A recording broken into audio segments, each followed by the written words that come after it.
Dogma એક noun છે જેનો અર્થ થાય છે નિશ્ચિત મત કે અંધવિશ્વાસ. જેમ કે society should not be divided due to dogmas. કોઈના નિશ્ચિત મત કે કોઈના અંધવિશ્વાસને લીધે સમાજનું વિભાજન થવું ન જોઈએ. હવે ડોગમા પરથી જો એડજેક્ટિવ બનાવીએ ને તો બને છે ડોગમેટિક. ડોગમા પરથી એડજેક્ટિવ બને ડોગમેટિક, જેનો અર્થ થાય છે હઠીલું કે હઠાગ્રહી. R you dogmatic? તમે હઠીલા છો કે ભાઈ તમારું થોટ પ્રોસેસ એકદમ સારું છે, ચેન્જ થઈ શકે એવું? Are you dogmatic? તમે હઠીલા છો?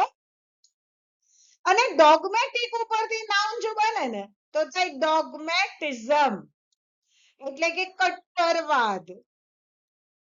ડોગમેટિઝમ is not good for any nation.